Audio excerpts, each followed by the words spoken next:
What's up, bikers? I'm Robert. This is the B1KER Bar Podcast live stream, episode 133. Someday it's going to be like 1,972. That's going to be like real pain in the ass to say. Hopefully I change the intro by then, right? Anyways, today's guest, we have the Outsider MTB. It's a popular YouTube channel out of Southern California. If you're not familiar with him, he's been on the show before, Tony. And man, I said that sentence about as backwards as he could, but who cares? Anyways, before we get started, a couple of little things here. Thank you to everybody on Patreon for supporting me. Really appreciate it. It really means a lot. Just the other day, somebody was like, man, can I buy you a beer? And I thought to myself, how much is a beer nowadays? It depends on where you go. I would say more than likely, almost anywhere, it's going to be more than $5. Unless you're like $2 PBR night or something like that somewhere. So what I'm proposing to you guys is if you guys would like to help support this channel, and you could do that by buying me a beer a month. You can swing by Patreon, $5. You get a sticker pack, access to extended cut videos, and handwritten letter. And then on top of all that, you'll be buying me a beer once a month. Those of you guys that don't want to do that, just want to support the channel and get me to shut the hell up, that costs you $1, man. So either way, I appreciate everybody that's on there. It really means a lot. It's truly the backbone of these two channels is the people that support me on Patreon. I can't thank them enough. And the community over there is awesome. You can join in on that. One of these days, I'm going to get around to actually doing some group rides like Tony does with his group. We'll talk about that later. Anyways, if you want something for free, swing by Instagram or Facebook. Give me a follow over there. Always fun to see those numbers grow. The Facebook and the Instagram are the same, so don't follow them. Well, you could follow them both. You're just going to see the same thing twice. Outside of that, if you happen to listen on Apple Podcasts and you want to, I don't know if you guys could just hear the fire engines going down the street. That was kind of crazy. Anyways, that's the ADD kicking in. Any of you guys that listen on the Apple Podcast want to write me a review over there, go ahead and do that. It's always fun to go by and swing by and take a look there. And like I said last week, the podcasts are actually bigger now than the YouTube following. So we need to trick that algorithm into thinking I'm really good at this. So appreciate all you guys that are willing to do that or that have done that in the past. Really fun to read. So with all of that being said, let's go ahead and get Tony back on. What's up, Tony? What's up, Robert? How are you, bud? Dude, I am honestly right now really excited because right before we got on camera, Tony and I both decided we were drinking, and I was trying to be good this week. My lady's out of town, and when she's out of town, it's usually a complete shit show with my whole diet because she like cooks dinner, right? Yeah. And when she's not here, I'm like, I'll eat fucking chicken wings. So I was like, I'm gonna do good this week, and then it took you about one sentence to derail me. I think just the mere suggestion of it was like enough to go.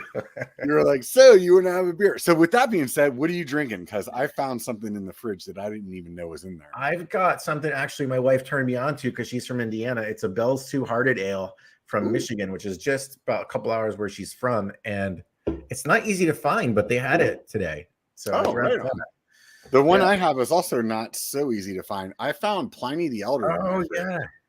And some places, you know, like they have it all the time. Some places they don't. But apparently I had 2 of them in my fridge that I completely forgot about. So that's those are hard to find. Actually, it's weird. They're hard to find, but Sky Park down here had it on draft for like 3 months at one point. Yeah, it'll be weird like that. There's like a sushi restaurant here in town that always has it on draft. So and it's random. like, yeah, it's just so random place. You know what I mean? Where you're like, all right, well, I guess that's how that happens. Yeah.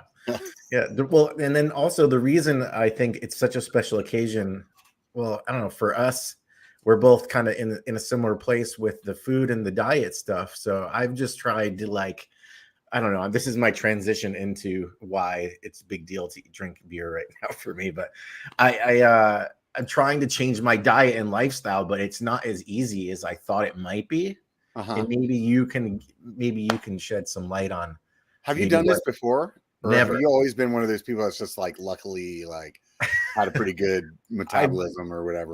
As a younger man, I've been pretty lucky. I've always been active and I was a skinny kid. So this is new territory for me. And it took me longer to realize that I was overweight because of that. I think because I've been so normalized of, how you just see yourself a certain way for so long, and then one day you're like, whoa. Yeah, that happened to me, and it took me to hit 300 before I was like, whoa. Really? Yeah. Okay. So then, yeah, what was it for you? Was there like for me, it was like seeing myself on video and then someone commenting that I was overweight in the same day. And it was like, yeah, okay, let's sometimes I've like, let's just say from my early 20s, I would always be somewhere between like 200 and 250, right? Okay.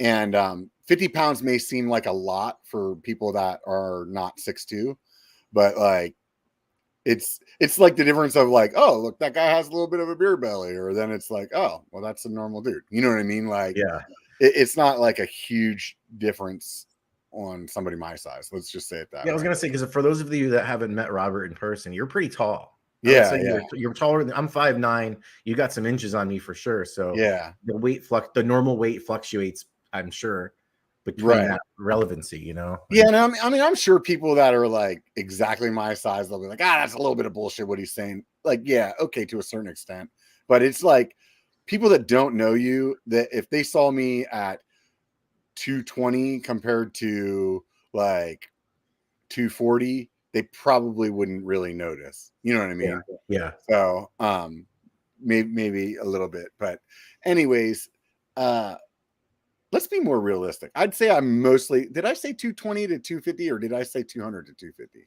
I think 2 to 250. Yeah, let's say 220 to 250. Let's be a little bit more. 220 is actually where I feel pretty good about myself. Sometimes a little lower than that, but like I always like look in the mirror and I'm like, yeah, that's Rob. Like when I get lower than 220, I feel like I start to become like a skinny tall guy. And in my head, I associate or identify as a big guy. You know what I mean? And I don't want to be a little guy.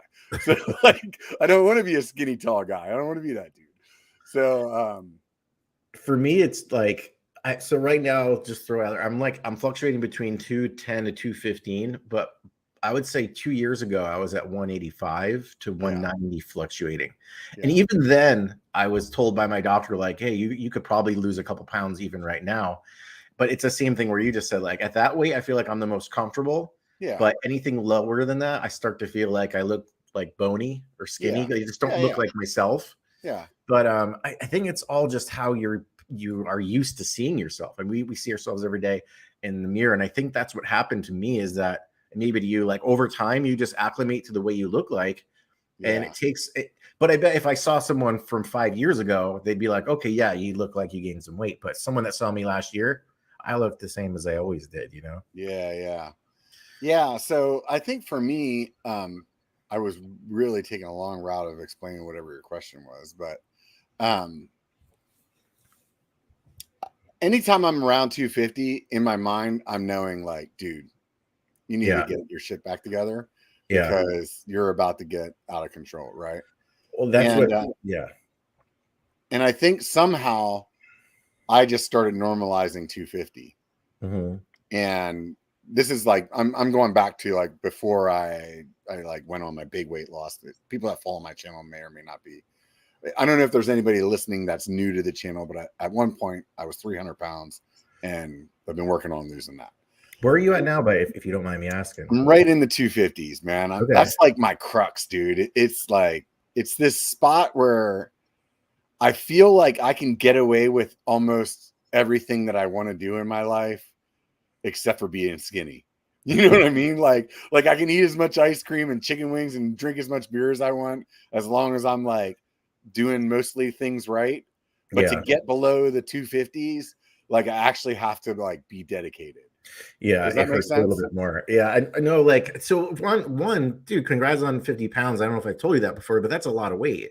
Yeah, 50 pounds. Think about that as like three big bowling balls. That's a lot of less weight you're carrying. And then I wonder if that's what's going to happen to me too, because I've heard that before. You get to a certain weight and it plateaus a little bit, and you're kind of just floating in that zone. Yeah. And then to go to the next level, you really have to like bizarro world. You're eating and everything, and I don't know why it does that, but I've heard that before. Like it goes to a certain point and then it's just, that's when it kicks in again. I think for me, what it is I do this thing where, like when I initially like, you know how like a calorie to like weight ratio works? Do you know how that, like what that like general idea is? Not so much. So it's roughly like 10 calories for every pound that you want to weigh. Okay. So like if you weigh 300 pounds, you could eat 3,000 calories a day and do nothing, and you would stay 300 pounds. Mm-hmm. So like to lose weight, you want to go down incrementally. So like, let's just say you go down to 2,800 or 2,500 calories, right? And you eat that until you get closer to that weight, and then you lower it some more. So once you like throw in exercise, there's some like, it kind of changes that up a little bit, right? So like, I mean, if you're burning 3,000 calories, you know, like at 300 pounds, we'll stick with that for right now. At 300 pounds, that means you're burning 3,000 calories a day just sitting on your ass. Yep. So if you're going out and you're riding and you're like putting in like a 3,000 extra calories of riding, then that's where your deficit is, right? That's the fat burning. Right. So like between 3,000 or 300 pounds or 3,000 calories and 2,500 calories, right? Apparently for me is real easy to have a big deficit, but still eat a shitload of food. You see what I'm saying? So I could be eating like 4,500 calories in a day, but because I'm like fucking riding a shit ton, right? Yeah. Maybe I'm burning 6,000 calories in a day. Yeah. So I'm still losing weight, right? But once I get down to like 250, now it's kind of like what you said a minute ago. You actually have to tighten up the diet.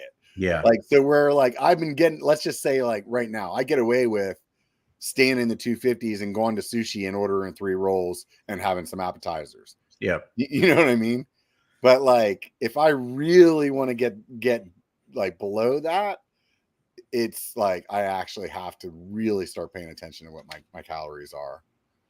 So during the weekend stuff, do you not drink beers anymore and cut that out? Or is it like, you give yourself a day a week, or is it just nothing?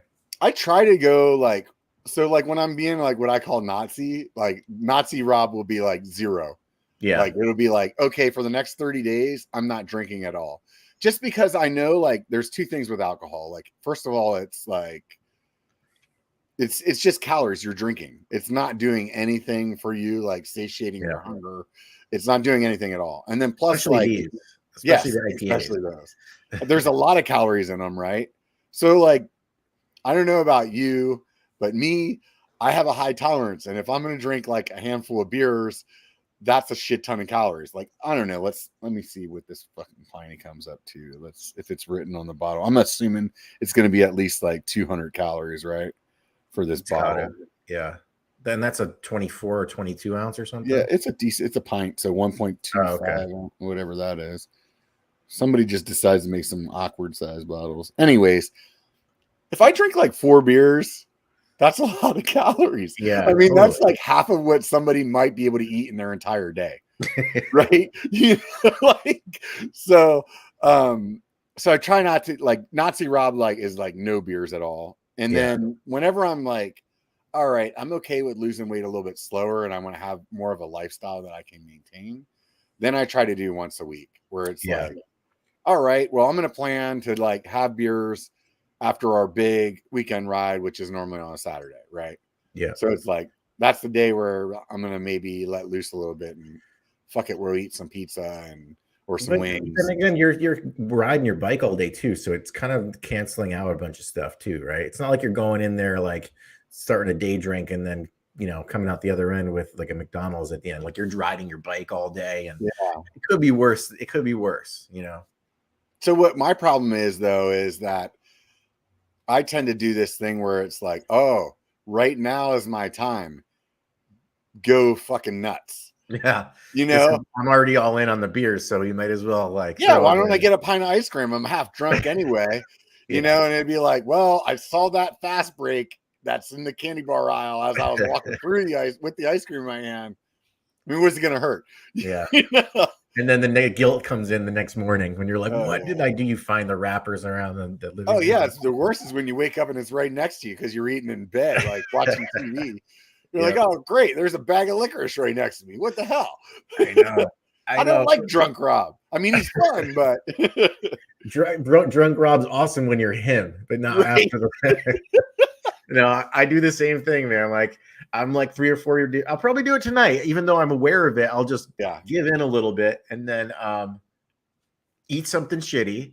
Are we allowed to swear? Yeah, I mean, it's a bar, dude. I think that's what happened.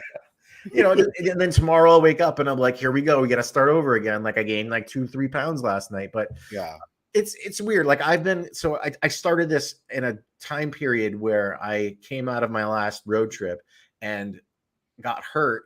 So I couldn't ride. I haven't been able to ride my bike. So it's equally like I've been kind of not doing very much, but the good thing is I've been feeling a little bit better myself because I've been eating better. Mm-hmm. But I feel like you need the exercise because I feel like I'm only doing half the effort, half the work right now. I need to be going to the gym or I need to be riding my bike because I'm like losing like a pound, and we don't have to keep talking about the weight all night, but it's just because it's so new to me this week. And it's such a weird way to think about life because I'm used to just eating whatever I want and doing whatever I want. And as long as I'm riding the bike, usually things work out. But as I'm getting older, I'm realizing that slowly that's not working for me anymore. And how old are you now? I'm 45. Yeah, so you're the same age as me. Yeah. I can tell you in my 30s, I like in my 20s, basically a diet, like I could lose 20 pounds in my 20s would just be like, I'm not drinking on Tuesday and Thursday. Yeah, dude. You know what I mean? And it'd be like, poof, 20 pounds. It'd be like, sweet, that was awesome. Didn't do anything else. Like in my 30s, it would be like, okay, I'm going to start running and I'm going to kind of eat better and maybe only drink on the weekends. Yeah. And then that would work.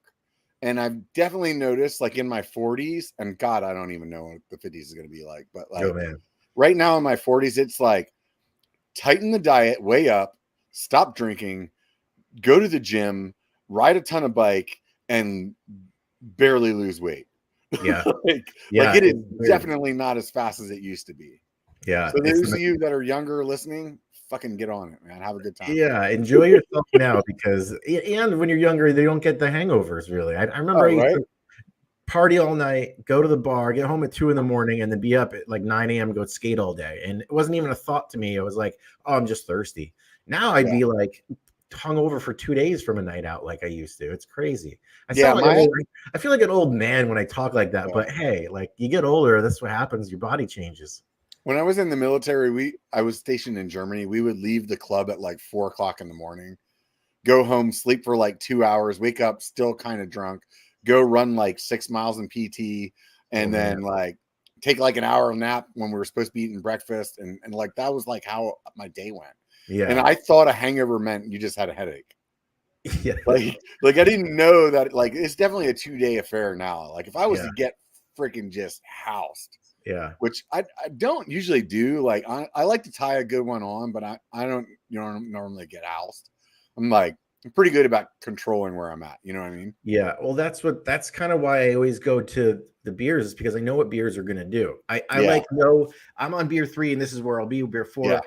5, you're starting to get a little bit like crazy Tony, and then but like back in the day we'd have a beer in a chaser, we'd be doing shots all night, and God knows where you end up at midnight. But like, and it's weird. Like I use beer as an excuse, like okay, it's controlled, but it really is as much calories as is in there. I know what each beer is going to do over a certain period of time.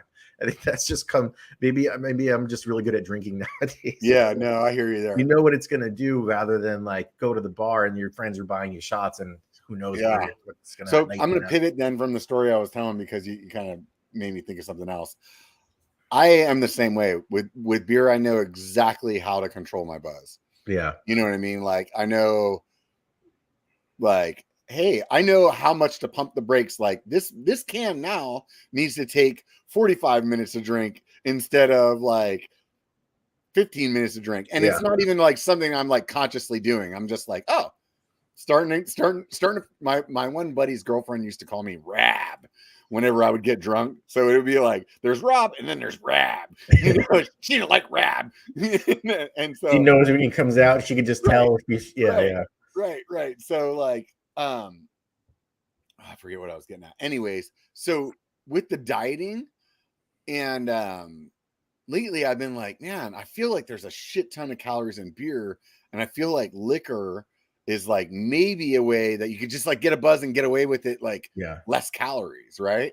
Mm-hmm. So I've been experimenting with that, and what I found so far is I do not know how to drink alcohol drinks at all, dude, because I drink them like beer, dude. I'm just like, oh, this is a freaking $13 fucking whiskey sour, and 97 seconds later it's empty. Yeah. I tried that with vodka this past week, and I just drink it like it's like a LaCroix. You know, right? It's like, oh, that was $10. Like now that's gone. Like that's why instantly I'm like regretting. I'm like, I'm going back to beer. I know what I'm doing. I know how much it costs. Like I cannot even budget drinking on an alcohol. Like I don't even know what that costs to go to a bar and drink alcohol all night. You know. I know. I know if I go to the bar and I have 3 beers, that's going to be $20 and I'm out of there. Yeah. Who knows with vodka drinks or something like that? How it just doesn't taste like anything that it just tastes like a fruit drink, you know? Right. The vodka cranberries, like gone. Right. So my lady, she's really good at she's really good at like actually drinking like what a normal person I suppose is like supposed to drink. Like she can have like a glass of wine and be like, oh, that was nice, you know. And she told me with the alcohol, she's like, no, you just need to order like bourbon on the rocks. She's like, because you can't drink it fast, it friggin' like hurts. It doesn't like it makes you sip it. And I was like, I feel like she's on to something, man. Yeah, that's so for me, the brown drink I'm not allowed to drink anymore. Oh yeah. The whiskey changes me for some reason. You know, we all have those. Like, it doesn't make me like a bad guy. It just, for some reason, like some people it's tequila. For me, it's whiskey. I love it. But if I have like 2 of those things and a couple of beers, I'm on like a different planet. I don't really have one of those with alcohol. Like, I can't really think of one. Yeah. Like, I think for me with alcohol, I'd say if I was to like get, like wild, it's really because I'm doing shots, and it ultimately comes down to like I've just drank like 5 times the amount of alcohol I normally would in an hour. Yeah, because like shots are like for me, I'm not a liquor drinker, so I usually don't do shots until I'm already drunk, right? Yeah. So there's that, and then outside of that, it's like, could you hear that? Yeah, I was wondering. Yeah. Dang teens. Stupid work. Right? Right? So like I got a job to do. Anyways, so what was I saying? That totally threw me off now. I think talking about with liquor, you weren't the shots. Yeah, so it's like that's the thing where it's like once I get to the point where I'm like okay to do shots, I'm probably not in a place that I should be doing shots. You probably the place where you want to be doing them is probably the place you don't want to be doing them. Right. It's like really where I should stop. Like, but what ends up happening is then it's like, you know, then Rab is fully in control. And he's driving. It's like, hey, we're doing shots. And all these other people are bitches if they don't do it. You'll do another one just to show them they're, you know, like. So and at some point in the night, you just accept that tomorrow's either going to suck or you're not doing shit. Yeah. You pretty much just know that tomorrow is going to be like, oh God, I don't want to ever do that again. And the day after that is still going to be like, I feel like I could go do something, but I want to finish this season that I started yesterday. So you're like the third day, you're like, oh yeah, what's going on? Yeah, no, I'm totally fine, man. Everything's cool. Where you been the last 2 days? Don't talk about that. Yes, I just showered this morning for the first time in 2 days. Yeah. Crawled out of my room. Right. Hey, are you random question? Are you going on any more road trips or anything this year? I have I would like to go to Utah and see some people down there. The EXT guys, I'm really excited about their suspension, and they're down there.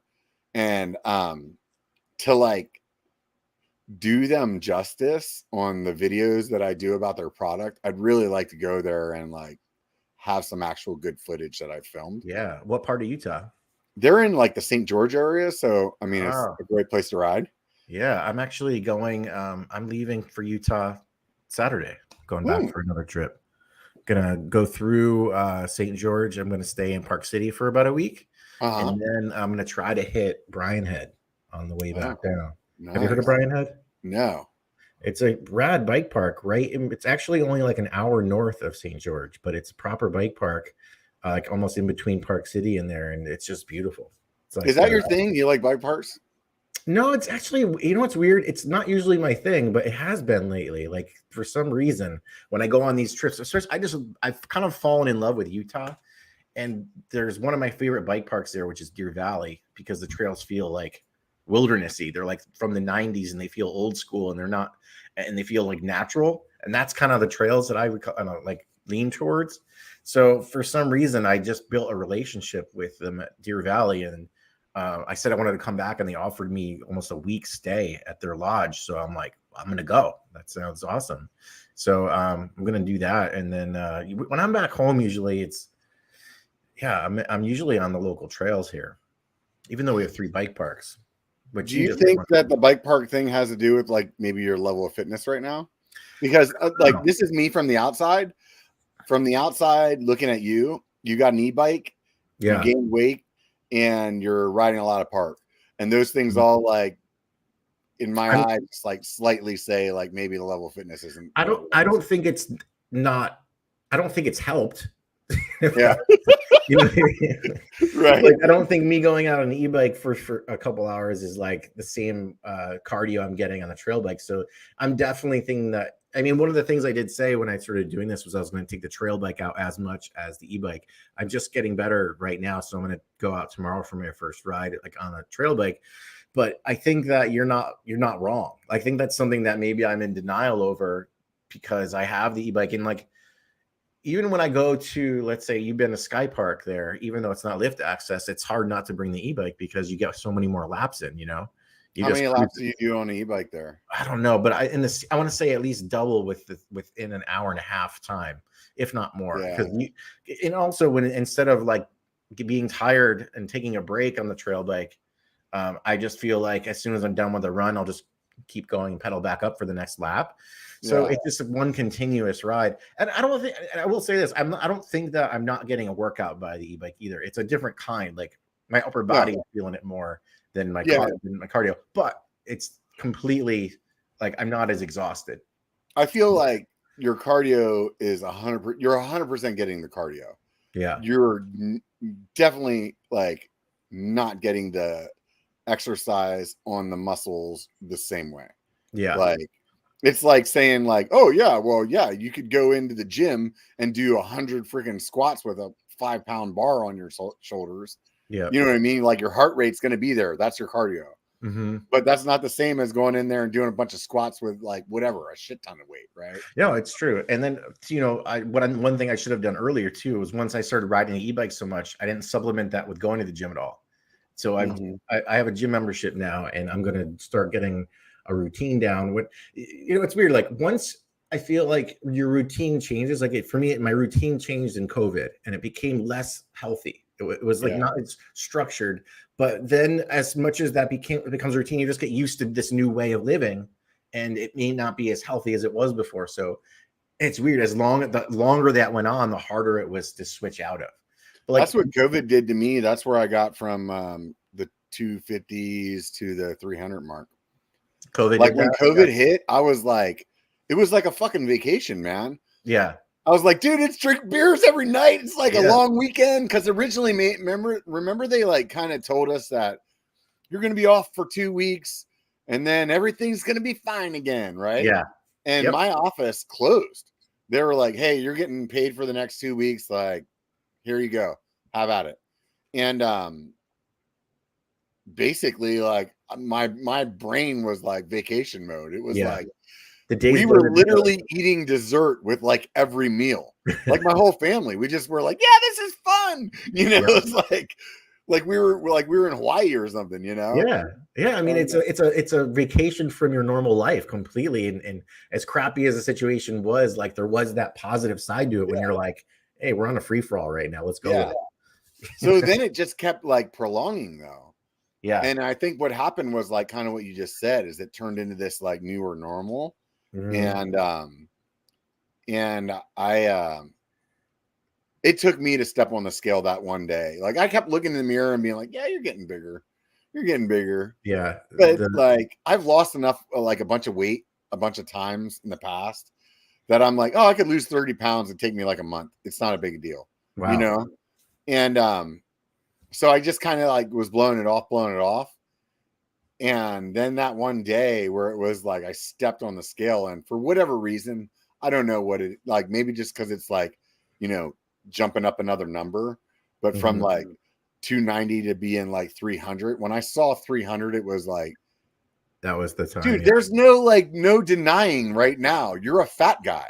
Like you're like, is that where you had to like look at yourself and say that? Were you like, that's, yeah, it was just like, there's no like I could look at myself in the mirror and see like, yeah, I got a beer belly or whatever, but I definitely didn't see myself the way I look at the pictures of myself at that weight right now. Yeah.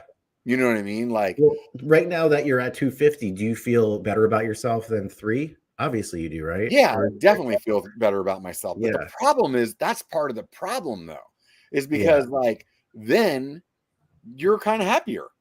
You're like, oh, well, this is good. You know, like this is not my goal, but man, this is great compared to where I was. For sure. You know, like no bullshit. Like it was hard to like, because I'm a guy that gains all my weight in the middle of my body. So like to bend over and tie my shoes was a fucking like that was a chore at 300. Like it's like pushing my my belly up into my diaphragm, into my lungs, and like making it hard to like that was hard. Yeah. It would be like, you know what? I'm just gonna wear boots or like slide on shoes. I don't give a shit. I don't need to wear no tie shoes. Like what am I in fucking 3rd grade? You know, like and now it's like, oh wow, man, like that's I look at myself in those pictures when I'm editing those videos. Yeah. And it's like, man, that happened quick. Yeah. You know, like maybe it wasn't like I went to sleep one night and woke up, poof, you know, but like it felt like it was quick. Yeah. You know, but I mean, it happened. I feel like for me this last time, it felt like it happened quick, but just because I wasn't facing it, or I was like you just said, like you always kind of knew in the back of your head, like I gained 20-ish pounds, but in the back of my head, I kind of saw it happening, but just pretended it wasn't like, oh, that number's there, but whatever. Like you know, you're fluctuating, or I would make up some bull crap excuse about it or something. But I mean, it's a process I'm learning. Like it's as much of a mental thing as it is a physical thing, and that's what's surprising to me. It's because I think one of the things that I battle with the most is because I've lost a lot of weight multiple times in my life. Yeah. So like in my head, I'm like, oh, that's a 3-month problem. You know what I mean? Like that's a month of being a Nazi and 2 months of being pretty strict, and then you can be back there. You know what I mean? Yeah. And this time, like I never, like all the times that I've always had those thoughts in my head, I was younger. And this time it was like, wow. This whole like getting older metabolism thing, like is weird. Like it is. This really made me like think like, should you listen to those like bullshit ads like 3 o'clock in the morning? You're like, your testosterone is low. You should get these pills. And I'm like, are they right? You know, like, do I have to worry about that? Is that something that happens at my age now? So I don't know, man. Hey, not to change subject, but thanks for your recommendation and Christmas Valley. I took that and rode. That's why I went there. It's because you told me about it. Oh, great. You know, honestly, I just rode that last weekend. Oh, you did? Yeah. It's funny that you mentioned it again. Yeah, I made a video about it, and it's like a rad loop that I had no idea, because everything, I feel like it was a good suggestion because so many things in Tahoe are like full day adventures. Yeah. You know, it's just like a big place, a lot of pedaling and a lot of elevation, but it was a good 2-hour loop, I would say, around there, right? Yeah. I tend to to do some other stuff with it. So like this last time that I did it, we rode from the bottom, probably where I told you to park, all the way up to the top of Toads so that we could get some extra elevation. Oh, wow. And then rode back down the way that we climbed up and then finished Christmas Valley. So it turned into like a little over a 3,000 foot day. Damn, dude. The main reason I did that is because next week is my 45th birthday. And I am planning to go to Downeyville and climb Downeyville. Then descend it. Whoa. So, yeah. So how are you going to, what's the climb? Are you just go straight up the downhill trail? No, because I've had to walk up those trails before to like go help a buddy, and that would be ridiculous. I was going to say, I didn't know you're on some other kind of crazy mission. So there's an alt trail or something? So there's apparently a route where you take the road that like the way that the shuttle truck would take you. It's about 6 miles up the road. And then there's a fire road that is, I don't know how good or bad it is, but my buddy did it last year and he said it's not too bad of a climb. It's just long. Yeah. So, I've also heard some people say that another particular fire road that was also in South Lake Tahoe is not that bad. And it was like the worst climb of my entire life. Yeah. So this is the thing with mountain biking is you never know really the skill set of the guy who's telling you, right? It's all relative to the person giving you the info. Right. Unless it's like a really good friend. So yeah, I could be screwed or I could not be screwed, but this is the thing. I have a long-term goal of doing 10,000 feet of climbing in one day. That's big. So I watched all these guys do these Everest videos and I was like, one of the guys was the dude from Dialed Health. And he was saying like, do something that just seems ridiculous to you. Right. And one of the rides that I did when I started losing weight was this, like what I called like the whole kitchen sink ride in Auburn. And it was like the biggest ride I'd ever done. It was like, I don't know, 30 miles and 4,500 feet elevation. That's a long day. Right. So in my head, when that guy said that about like pick something, I started thinking, well, what would be worse than that? You know? And I was like, maybe I'll do it twice. And then that would be roughly like 9,000 feet. And I think I was on a podcast with Paul the Punter. And he said, dude, you can't do 9,000 feet. Like you have to do 10, right? Because that's the video, right? I climbed 10,000 feet. Yeah. And it just kind of stuck with me. And so I've been like, I was working on that last fall. And whenever the time changed, it just kind of screwed things up and it never happened. How many hours do you think it would be? I don't know. Last fall, I did a ride that was around 7,000 feet in one day. And I think we were on the bike for like 5 or 6 hours. Wow. So this Downeyville ride is really a training ride to get to that point. I can't wait to hear about it. I know just the shuttle to get up there is like 40 minutes. Yeah, it's a little. That's a van and everything, you know. So the whole ride though is only 5,000 feet. So that counts climbing. Like that's true. As much as you would love to say that Downeyville is all downhill, there's some ups that if you're using Strava or Garmin or whatever, they may be carried by speed. So you're gaining elevation as you're descending, right? Yeah. And there's also the climb in the middle from the river up to Third. Yeah, that's a pretty good one. Yeah, it's probably like at least 500-600 feet. Yeah. So my buddy's ride on Strava was like barely over 5,000 feet. So I'm assuming the climb is only going to be about 4K. Okay. Which so I've been trying to do a lot of high elevation climbing.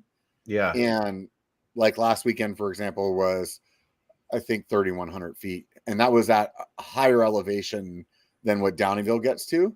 So I feel pretty confident. But overall, I would be a complete liar if I told you I'm not intimidated by it. Yeah, I bet. I mean, that's a real ride right there. I mean, the Downeyville one, right? You're talking about? Yeah.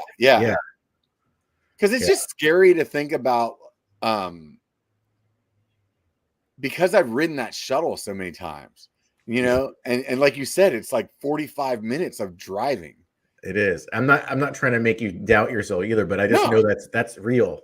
No, it's really real. And the downhill is not like flowy, just like have a good time downhill. Yeah. Like it's active, working, like you're pushing it, right? You know?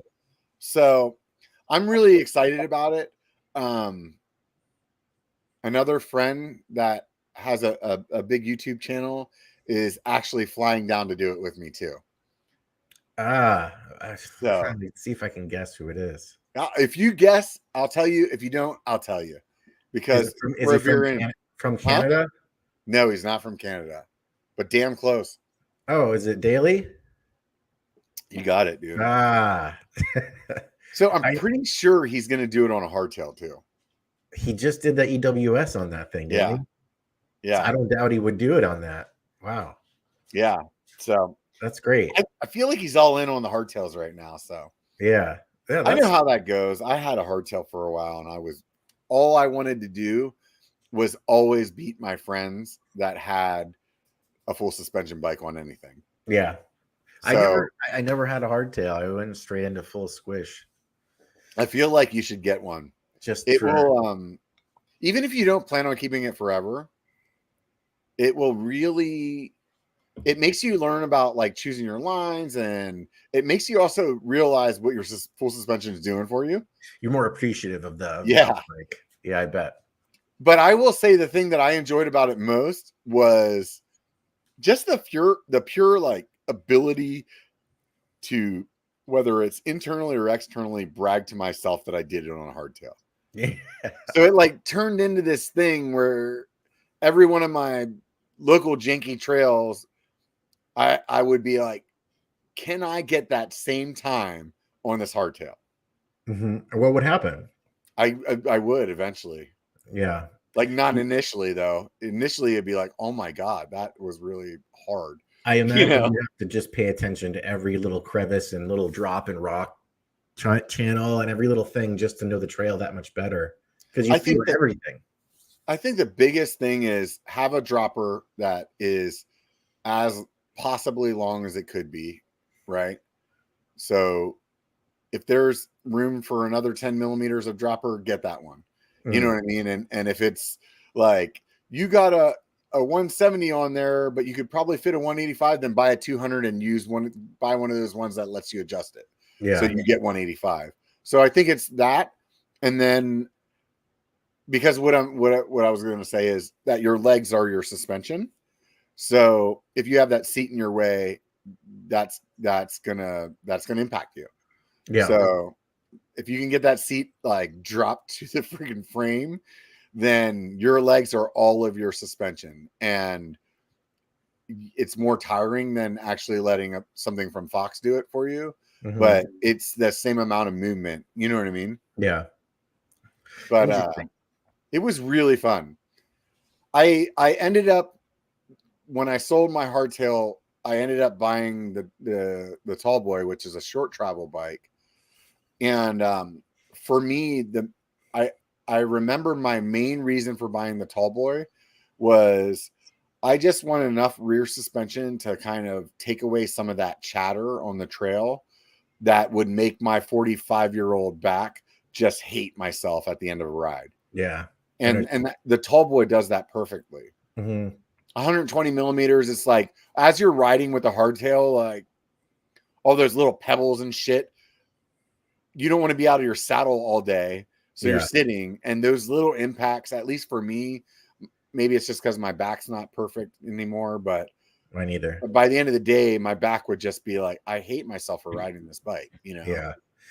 I feel like that's that kind of style bike, like 130, is looked past so much. Like for a lot of the trails we do, that would be a fine bike, right? Like, you know, I some of the time, you know, I'm riding the Capra a lot right now, and some of the trails, because I have one bike I'm going to bring to Utah, so that's going to be it. But on some of the trails I'm going to be riding, it's so much overkill. Right. It's not like it's a bad time or anything, but there's definitely, you can get away with a much less travel bike on most trails. I think down here in SoCal, and same for you there. Some of it's not even the gnarliness of the trails. It's just it's always so dry and loose and hard. Sometimes it's nice having that extra suspension. Yeah. Yeah, I would say that on my hardtail I had 140 up front. I used the same fork on my tall boy build, so that's 140 up front, 120 in the back. Yep. I've ridden almost everything on that tall boy that I would normally ride on my Bronson. I've done Downeyville on it. I've done Mills Peak and a bunch of other chunky rides. Oh yeah. And the only thing that I can say is whenever I've taken my tall boy to some of those trails, at the end of the day, it would be, I could just feel my body was beat up. And I would think to myself that probably, like, even though I could do it on my tall boy, and I did, and it was fun, and I had a good time, it would be more fun on my Bronson just because then my body wouldn't be so fatigued from taking all those impacts that I could have more fun, like be more playful on the trail and stuff like that. Yeah, and then maybe the next day you wouldn't feel as beat up either. You could probably ride easily the next day. It definitely takes off some of that, the chatter and everything like that, and those hard hits. Sometimes it feels like you get punched in the stomach if you're on something real stiff too. You know? Yeah. What are the chances of you change the subject here? Are you because you mentioned you were just here in SoCal, but are you ever gonna do like a longer term trip or down here where we can show you some trails? I need to come down there and visit you, man. That's really what it comes down to, dude. You're welcome anytime. I was gonna say you can stay here, but my wife just turned the bedroom into an office. But there's some chill places to stay around here for sure. Yeah, I'm sure we could figure something out, man. My lady travels down that way for work sometimes. I was thinking about trying to like tag along on one of her trips or something. Yeah, it'd be cool. But overall, I just need to set it up. And it's one of those things where it's close enough that it's so easy to put it off because it's that close. But it's far enough away that it's not really like day trip. You know what I mean? Yeah. So I could drive down to Yosemite or UC in Santa Cruz, and it's 3 hours, 3.5 hours or something like that. Yeah. Go down, ride for a day and turn around, come back. It's not that big of a deal. It sucks being in a car for 6 hours, but like to drive to LA, man, that was like, it took me almost 8 hours to get to Christmas, or what was that place we went? Santa's Village. Sky Park. Yeah. Yeah. I was surprised. Did you come down for the day? You came down for over the camping, right? I came originally. Originally when I booked it, I was thinking I was driving down there in the morning, but I was drinking at the airport on my way to get married, and I didn't really do the math until I got home, and I was like, "Wait a minute, you can't get to the bike park by leaving your house in Sacramento in the same day, so you're gonna have to drive down there, spend the night, and then I had booked a night in those Airstreams across the street, thanks to you, and then my lady bailed on me because when she sobered up, she was like, I don't know if I want to do that. And so I think I could have just flew down road and flew home. Yeah. Maybe I should try that with you. Yeah, that'd be cool. Let me know when you're coming in. See if I can do it. Like, that's the video. Can I ride? That's the video. Southern California in one day. Flying to John Wayne, which is big airport. It's only like 30 minutes for me. Yeah, okay. I'll come grab you. We'll go up in the mountains, and then I'll drop you off after the day. Bam, right there in the airplane, stinking. Are you good at packing your bike? I have never done the bike bag before. Have you done that? Yeah, I have. Arizona, right? Yeah. Okay. Yeah. I've done it a few times. Actually, I've actually done it outside of the country too. When I went to Jamaica, it's pretty easy. So it's not really like, I definitely don't have any fear of my bike getting broken, but I'm also not the type of guy that would have fear about it, even if there was a reason to be scared. Yeah, no. Does that make sense? Yeah, totally. Like I'm just definitely not one of those dudes that gives a lot of fucks. Hence the shirt I'm wearing right now. No fucks given. For those of you guys that are listening on the podcast, you can swing by my website and pick one up. There it is. Plug. Oh, what was I going to say? Right. You said you're close to Yosemite. I just went to Dodge Ridge, and they're building more trails. Oh God, let's talk about Dodge Ridge. Did you know? Because for someone that lives in the area, I'd never heard of it or knew it even existed.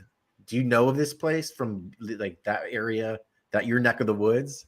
The most epic hike-a-bike I've ever done in my life was in Dodge Ridge. Oh, Jesus. So This sounds terrible. I'm probably going to piss some people off, but hey, I'm good at that. There is easily 60 miles or more of single track in the Pinecrest area that is amazing riding. That's all on. How did that guy say it in Trail Boss?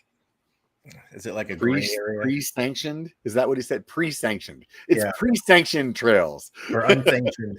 But like, I think you showed me a video of this when I was at your house, or you made a video and you were telling me like, we've got to go there sometime. We have to go there. It's like this unbelievable, in the middle of nowhere, beautiful tech. There's like rocks features and So there was like a certain point in the 2 days that we were up there riding that some of us needed to bail out. And in order for us to bail out, there was a general direction trail that had tree falls and all kinds of other stuff in it that there wasn't really a trail. But we generally were pointed in the direction of Dodge Ridge. And we got to Dodge Ridge, and that's how we knew how to get out, was once you got to the ski lift or the lifts, you could go up one of the runs and get back to a road. Yeah. And let me tell you, that was probably at most a blue run in the winter. Oh my God. That literally was the worst hike-a-bike I've ever had in my life. How long did it take you? I don't remember, but all three of us that were doing that all remember it distinctively exactly the same way. I remember looking not at the top of the hill. I remember just looking at the guy that was in front of me and thinking, just try to make it to there. Yeah. Oh man, you're in that mode. And then I would get to there and he would be up further and it would be like, does it look like he's at the top? No, he's not at the top. Yeah. Oh wait, he's stopping. So maybe that's the flat spot, you know, and it would be just try to make it to there. And so anyways, there is an ungodly amount of amazing riding in that area. So when I was very familiar with Dodge Ridge because of that hike-a-bike experience. Yeah. So when they said that they were opening something up, I really feel like that place is ready to be probably like Northern California's one of their better trail system. It's systems that like it's just like right there. My understanding is all those pre-sanctioned trails. I'm working with the trail boss guy from last week to not say unsanctioned anymore. All those pre-sanctioned trails are they're right there. They're like in the process of negotiating them. That process, as we all know, could be 20 years. Right? Yeah. So when I went, I talked to the marketing guy and they had an event that day, and the bike club that was in charge of the trails there were there, and they said that same thing that you said. They said they're in the process right now of opening up those trails.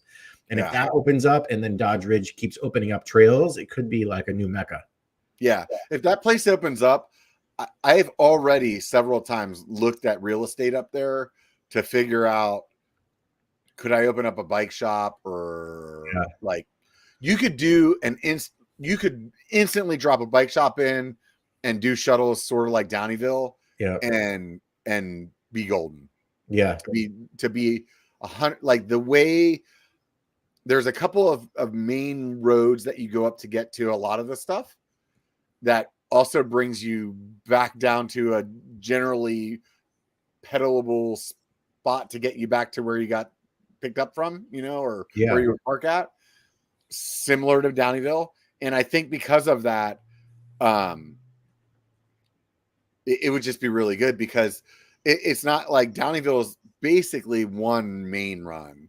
You know, you could do Polly Creek or Big Bear or Big Boulder, but those also have a lot of climbing to them. Yeah. Where that area has multiple really intense stuff that all drops from the same places. That's awesome. So it's Yeah. basically like its own shuttle bike park. Like you could just keep It's going. ready. Yeah. It's so ready. It's just it's remote, you know, it's really remote right now. But I mean, if you thought about Downeyville before people were used to driving it, I mean, it takes me like 2 hours, Yeah. you know, 2.5 hours if I get behind somebody slow to get out to Downeyville. So For it's sure. remote. It is remote. There's nothing really around it except for it. Like I don't have any reason to go to Downeyville. No offense, Downeyville. I love that little town, but there's not 100%. much else for going on there. You know, like it's a beautiful place though. Like once you're there, it's beautiful. You want to go on the river, you want to do what else is there to do. But you know, that's why you go. It's mountain biking. Yeah. No, so that place, I'm really excited to see what Dodge Ridge is doing. And I wonder if, you know, them opening that up, when they do that, there's going to be an influx of money being spent there for mountain bikers. Yeah. And right now that place, they only know of, you know, some rogue people that are coming up there that may have a friend of a friend or like are in the know or whatever. Yeah. So it's not like that mountain biking is bringing in a lot of money to that town. But once Dodge Ridge is doing that, now that's saying, hey, all those people that we had here in the wintertime that were here for skiing that are like at our little shop and in our breakfast and stuff like that, they're now here all year. So maybe that helps with the getting the trails to be sanctioned, you know? Yeah. And as we're talking about Dodge Ridge, I'll let you know, but they're supposed to open up 2 or 3 more trails this season. They're going to keep working on them. So if I go up again, maybe you can meet me out there. No, I would definitely go. I watched your video 100% because I was really curious to see what it looked like and what was happening there. I got some kind of press release about it. Maybe a couple months ago. And it was kind of vague. It didn't really explain it. And then once I saw that you were going there, I had looked into it, and then I had heard from somebody else. They were like, oh, it's only some green runs right now. Yeah. I would definitely wait. Don't go up there right now. It's just one green trail. And it was kind of pedally, to be honest with you. It wasn't like a full downhill, but they are working currently with this company called Trailscape that builds bike parks, apparently. And like what they did was proper. Like they made proper berms.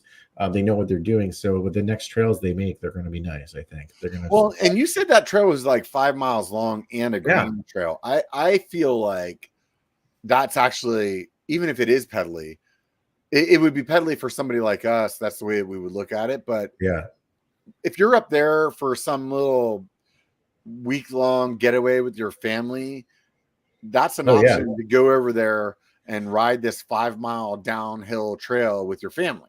Totally. And a lot of families were doing that. Like you could tell there's a lot of first timers that had never been on a bike. That's awesome. Yeah, it's great. You know, that's one of the things that I really thought was rad about Santa's Village when I was up there. That really catered for all of the skill sets.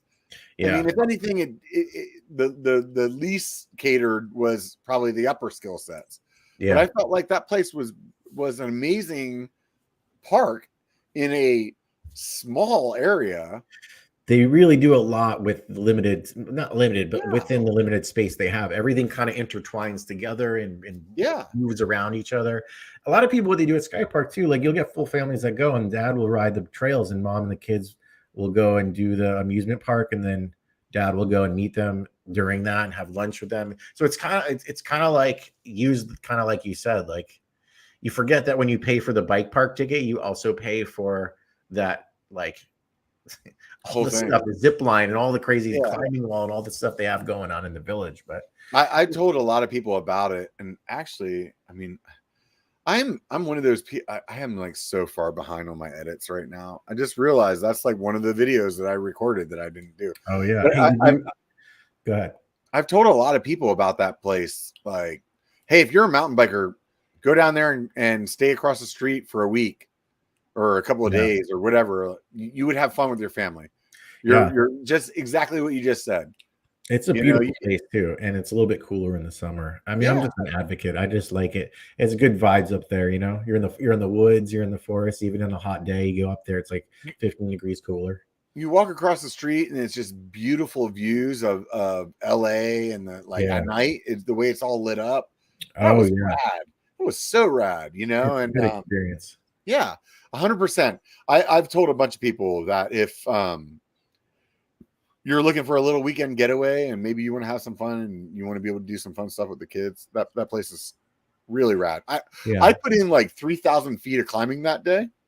That's and good. Yeah, I put in a solid day. Yeah. And I had a lot of fun. There was good progression there. And I mean, I did a lot of the trails over and over and over again, but I mean, whatever. Like, it was still, I had a great time. You know what I mean? Everything's built really well too. The wood features and everything, like you can really trust it. Yeah. I mean, the first part of the day, I probably would say every run that I did the first time was, oh, okay, that's not a 8-foot drop on the other side of that, or a, you know what I mean? So you do everything and then you have to do it again to feel comfortable, you know? And then that's where, like you said, with the guys with the e-bikes, I just saw those guys like zipping laps. Yeah, they actually made a separate trail for e-bikes now too. Yeah. That's crazy. Yeah. You need to zip up. You know, it's funny, we're talking about bike parks. I'm going to a bike park this week. I haven't been on the bike in a while, and I'm just thinking about it. You know, like if you haven't been to a bike park in a while, you almost have to acclimate mentally to the speed and just how different things are. I don't know if you ever get like that, but I do. Like, there's proper jumps. Like, your local trails are one thing, like you know them pretty good, but it takes me like an afternoon or a day to get used to the speed, the features, get to know the trails again, and just get up to being normal again on a bike park brain. Yeah, I would say that I can't totally relate with you because I've honestly only been to a couple of bike parks. Yeah. That Santa's Village being one, North Star one time, and Spider Mountain in Texas one time. Like, I'm not a bike park person. Hey, how was Spider Mountain? I might go down there this winter too. I would go. I would say it's similar to Santa's Village. Is it? Yeah, that's the way. Yeah, but with a lift, because I went there with the NorCal kind of I don't know what to say. In my mind, I do rides that I drop 3,000 to 5,000 feet on a regular basis. Right. So to go somewhere that has 300 feet of elevation from the top to the bottom, I wasn't expecting much. In my mind, I already wrote it off as being like kind of shitty. Yeah, like a whatever. Yeah. And I went and I was like, yeah, this will be cool though. I went to Texas and ride at some park, you know, and it was really good. I had a really good time. So it was once again a great use of elevation and a bunch of trails going on in and all over each other, kind of like that, you know? Yeah, cool. But no, the builders did a great job. Honestly, there was stuff that I was challenged on. There was stuff that I was afraid to do, you know? So, yeah. Did you fly into Austin? Yes, I did. Okay. Yeah, I had a work trip in Houston at the same time. So I kind of paired them up together and was able to squeeze the work trip and the fun trip into the same trip. Cool. Yeah, it was rad. So that was definitely a cool thing. I like it. I like it when that happens, right? Yeah, you're surprised and happily. So you were talking about bike parks, and I want to talk to you about like what happened to you a couple weeks ago. Oh yeah, here we go. Is it like PTSD? Or are you gonna like? No, you know what? It is when I edit it, because I have to watch it a whole bunch of times. But by the time I'm done editing it, because I want to say I'm thankful it got on video because it was an accidental. I'll start from the beginning. Yeah, go ahead and explain what happened. Yeah, I was at Snow Valley here. It's one of the other bike parks in SoCal. It's actually 20 minutes away from Sky Park. I was having a really good day. It rained the night before. Ski road dirt, doing some features I never did before. And long story short, you know that like feeling when you're at a feature and you go and you're just pedaling to the next one on a trail just to get from A to B. I literally was just riding my bike down this stupid little pathway and my front wheel turned, but I happened to be on top of a rock and got pitched over the bars, but where I landed, my head landed straight into a boulder. So I'm coming off about a 5-foot drop, didn't catch myself, and the top of my head just smashed, broke my helmet. I actually heard things crack. I got freaked out and I thought it was my neck, but it was the helmet inside the styrofoam or whatever it is, did its job and cracked for me. So it took the pressure off. But I was just like, if you guys check out the video on my channel, it was from 2 weeks ago. I have it there. Somebody was accidentally filming. The GoPro is still on and just happened to catch it because it wasn't even like a feature. But I went into that like primal body, like sound mode. And it's just like, you're not in control of your body. I remember touching my fingers together and my toes because I didn't know if I had broken my neck or anything like that. But it was pretty traumatizing because not only did I get hurt from it, not only did I almost break my neck, but I think the reality of how quickly things can change in the trail really set in for me because I've gotten knocked out before. I've gotten in some gnarly crashes. This is the first time where something that gnarly happened when I wasn't like trying something.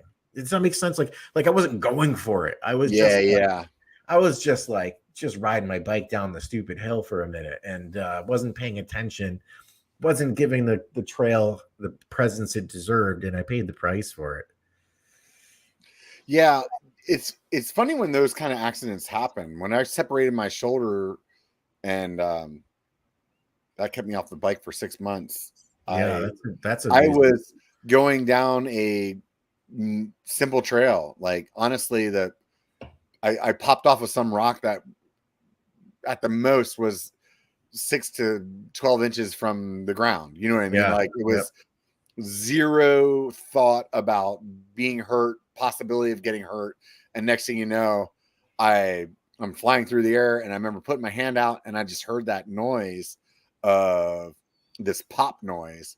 And I knew as soon as I heard that, my brain was like, that wasn't good because that's not a noise that I heard. So I can imagine hearing crunching noise after you like, how did I say that in the comment? You like head torpedoed. Yeah, totally. Like straight into that rock.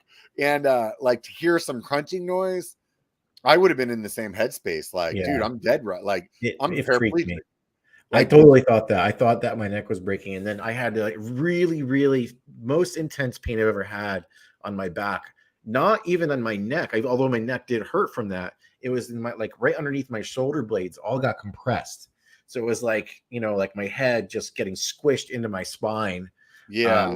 And just, dude, like, I guess there's not much more for me to say about it. It just freaked me out when I heard the cracking and then that pain.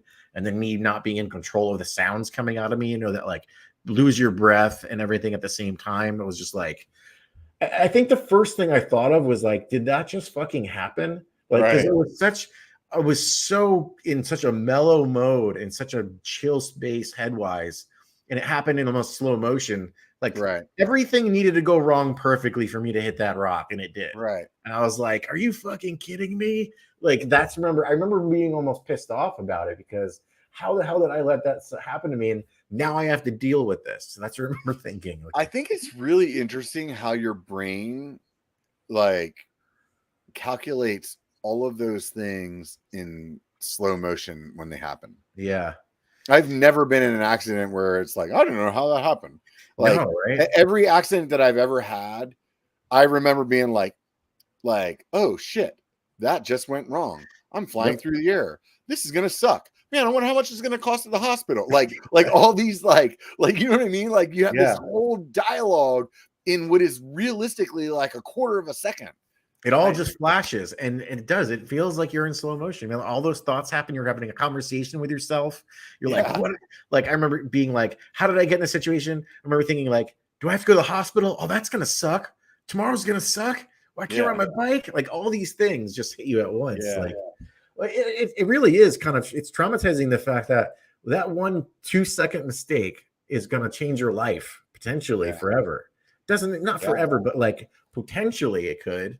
I think coming away from that, one thing I never do, and every time I get in an injury, I never do never do it right. I always just like go back to the bike park or go back to the same trail because I need to prove to myself that I got this, instead of building my confidence up and like getting back to it normally. Like there's something to say from like taking an injury, because I used to do it in skating. I used to just get better, and then if I was hurt, I would go back and do the same trick so I wouldn't be scared of it.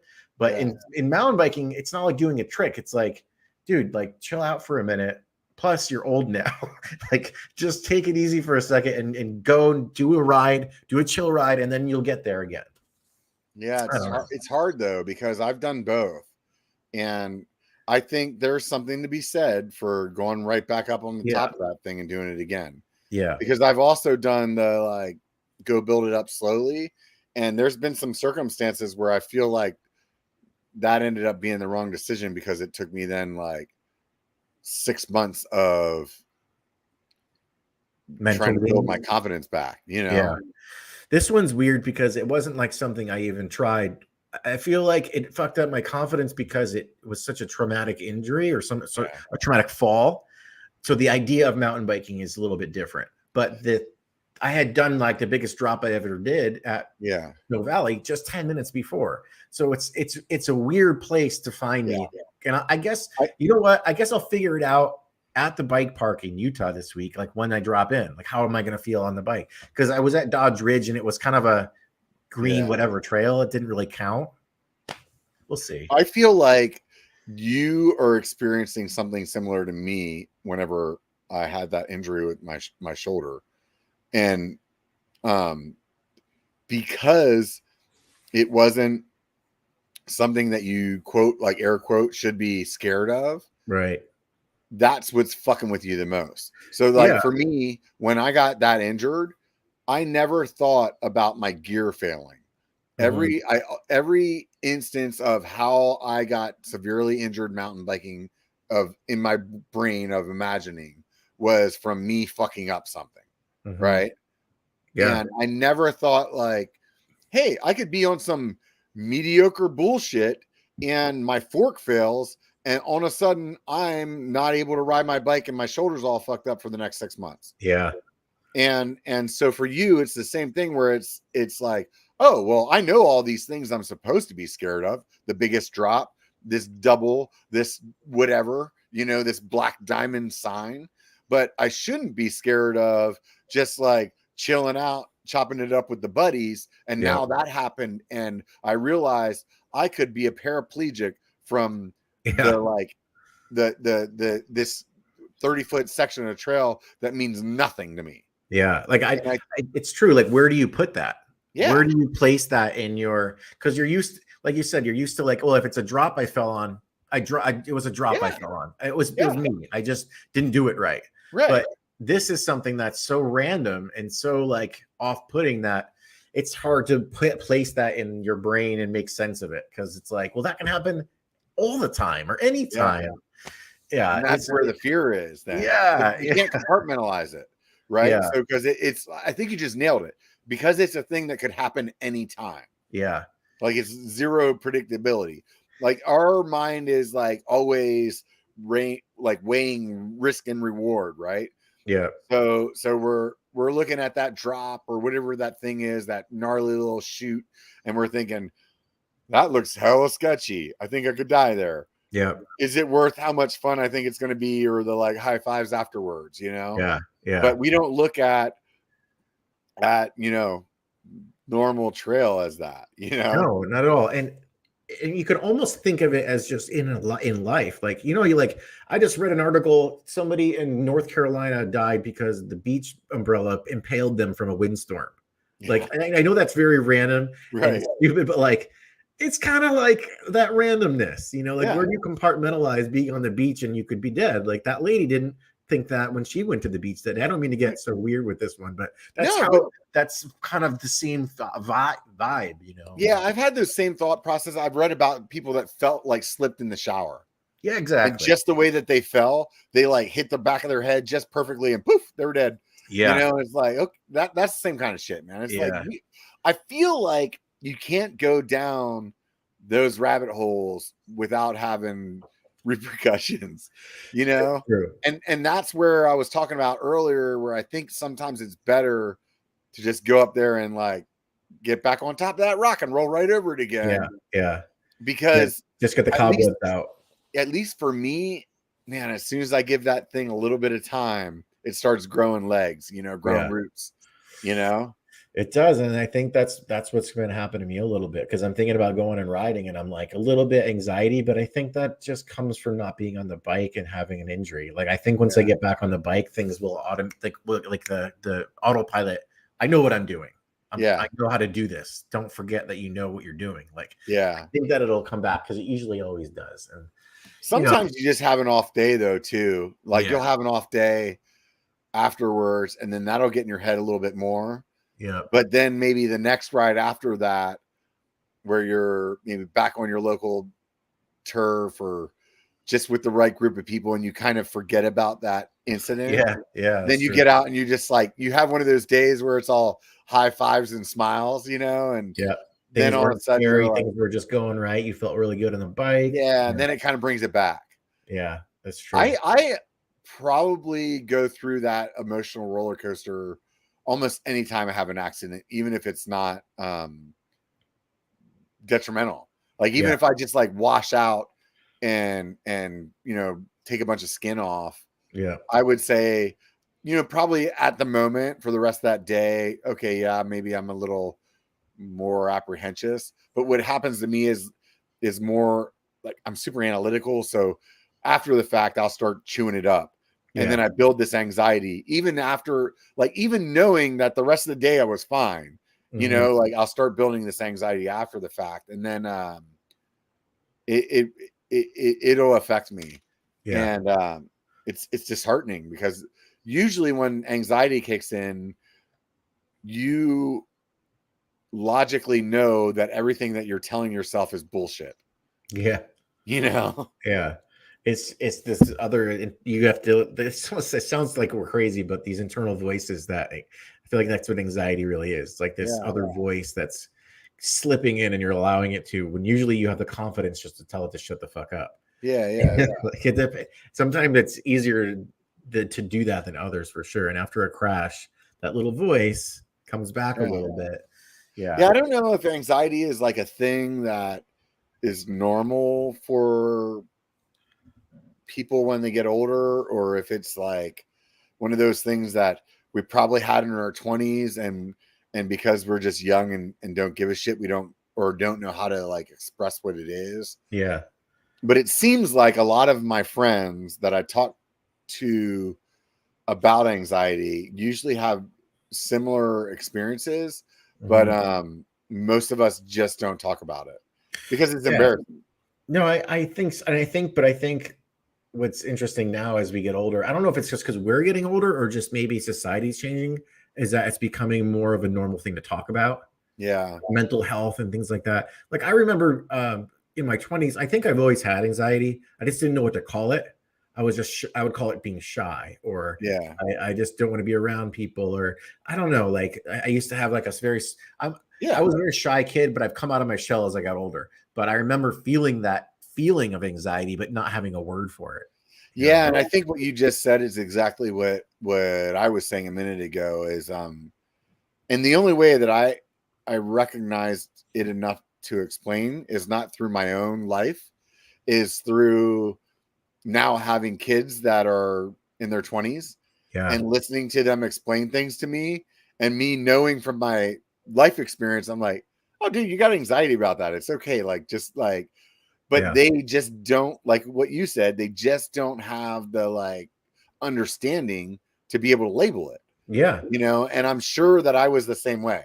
I'm sure I was doing the same things, but in my head, it was just like, instead of me calling it anxiety, I would just be like, oh, I was being a pussy.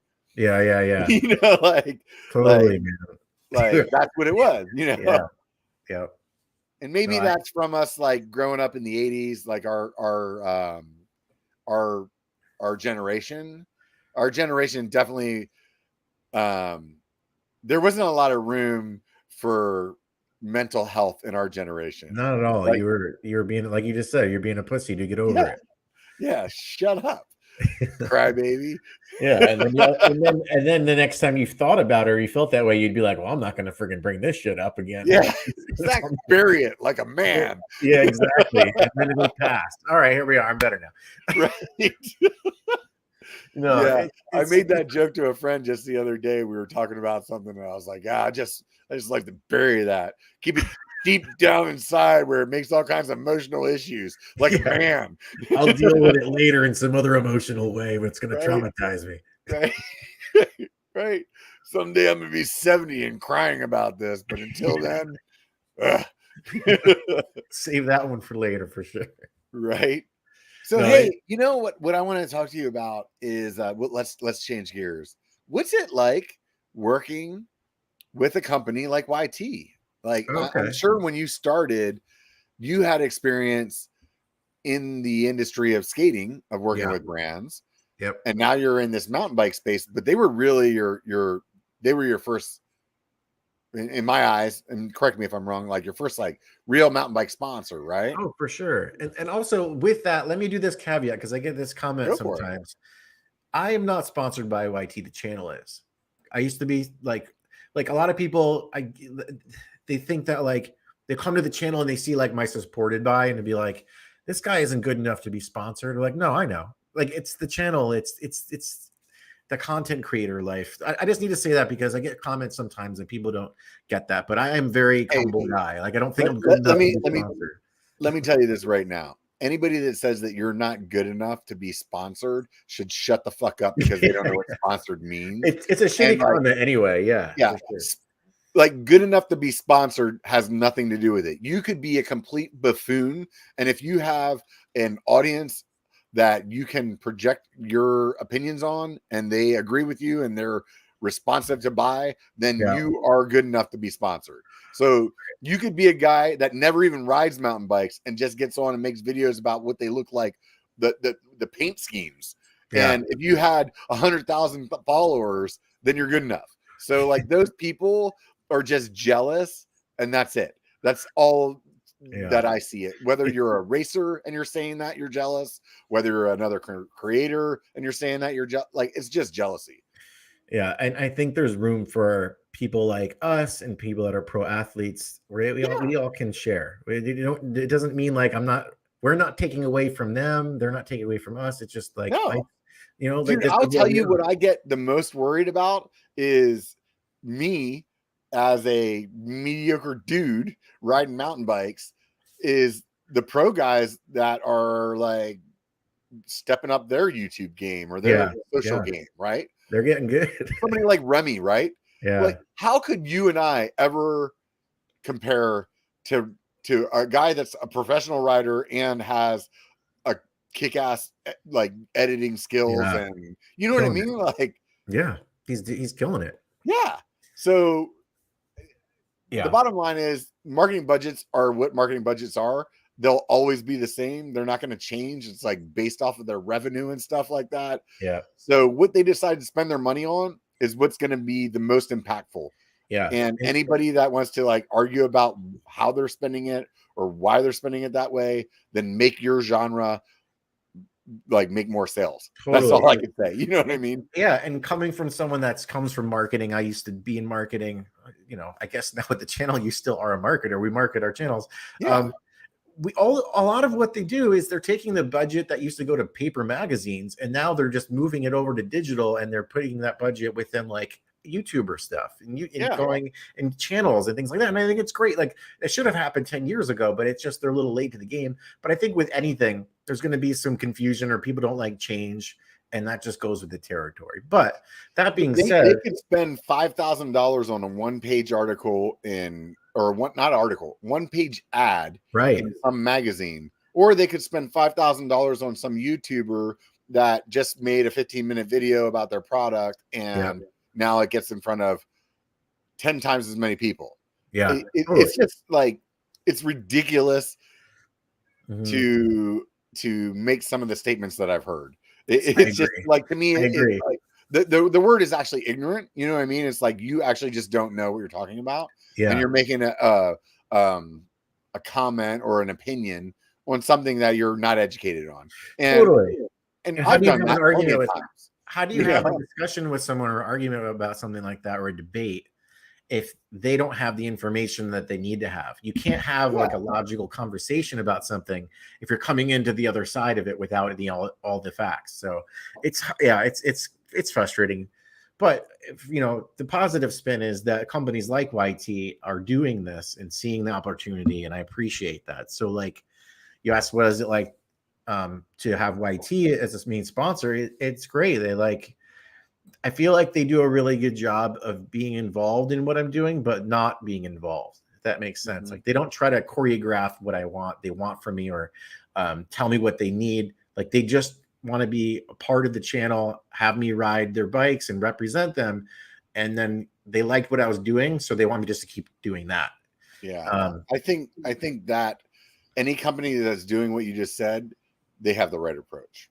That's what's cool about it. And I think what makes it for me, it made it really like a rad transition is because there's a guy that's the president of YT. His name is Jeff Taylor. He used to work at Fox. He used to be the VP at Fox. And I never met him before, but he used to be also a pro skateboarder. So I knew his name from years ago from the skate world and happened to message him one day and email him and give him my pitch. And he is one of the guys that I think was down for bringing on YouTubers and stuff like that at Fox as well. I'm going to interject right there because I was reading this question from the comments at the same time. And this guy, top to bottom MTB, was asking how you got started with MTB. Yeah. With YT. Did you approach them or the other way around? And you're kind of telling the same story right now. Yeah. So was that like you reached out to them or you just bumped into him and then you like, how did you get that going on? I totally just cold emailed Jeff and he remembered my name from skating. So I think that helped get his attention to like, and he had already known of the channel because he's from the YT headquarters is in Southern California in San Jose. So that's kind of where my channel is headquartered. So a lot of people know when they think of YouTube and they think of the channel in a lot of ways. So that helped me get in the door and helped him pay attention to my email. And I sent him basically like, I took my marketing background. What would I want to hear from somebody? What would I want to hear? What would I have to offer if somebody emailed me on the other end where I was him? So I gave him kind of like some bullet points without putting in bullet points because I don't like bullet points, but putting in some informational paragraphs of like what I can do for them and what I'd be willing to do. So your first email was like a big. It was a. Hold on, my wife just got home. Oh, it's all right. Pip's all excited. Anyways, I definitely know what it's like with the dog. I'm surprised my lab hasn't come up here and knocked over one of my lights yet, but until he does. Okay. So. Hi, Heather. Hi. She's there. She goes. She's famous now. She's done. Where was I? So you were talking about how I was asking you. You said it was a really big email that you sent. Yeah. Like, I'm surprised because I usually try on my kind of cold call stuff to be as short and to the point as possible. Yep. With the like, if they respond, then I can hook them. Yeah. You just went in with the book, huh? I did, but I will say this though: there was a lot of information in the tightest package I could give it, if that makes sense. Yeah. Like I think it was. But you also had some kind of relationship with the guy too. Oh, Pip's all kind of pissed off now. This is live podcasting for you. I know. But yeah. Anyways, I totally understand how it goes. These things happen. Yes, thank you. I think Pip doesn't like the Amazon guy or something like that. No, it was somebody handing out pamphlets. Oh, goddamn. Sorry. It's all right. You sure you don't want to find Jesus? I'm tempted right now. So I was going to say the email was the tightest package I could possibly make it, but it was like, here's why I'm reaching out. I wanted him to know, like, I wasn't just asking for free stuff. I wanted to be involved in something more, building a relationship by. So within that, I wrote like a conversational starter of like what the channel has to offer and what I think that YT could benefit. But that was probably like 2 paragraphs long. But that basically what he replied with was just like one sentence, like, I'm interested. send me a pitch deck, or it was just like, make a pitch deck and then we'll talk. Yeah. And I didn't even know what a pitch deck was at that point. Yeah, I've gone through that process as well. What is that? Then Google. Then the next 8 hours of my life, that's what I'm doing. Exactly. So I think what Top to Bottom is asking, and from other things I'm reading in the comments right now, is how do you do that? Like, how do you get sponsors? Like, he's a person that is building some type of channel and is wanting to build those relationships. And I can tell you, and I'm sure that you can agree with me, even in our Slack group that we have a broad range of YouTubers in, from, you know, well over 100,000 to down to like, you know, 5,000 or less, you know, something like that. And that is one thing that we all struggle with. And I find it interesting, even in our closed group where it's not open to the public and it's just us, which I feel like in that aspect, it's like us sitting around the table at a bar, right? But maybe not everybody does that.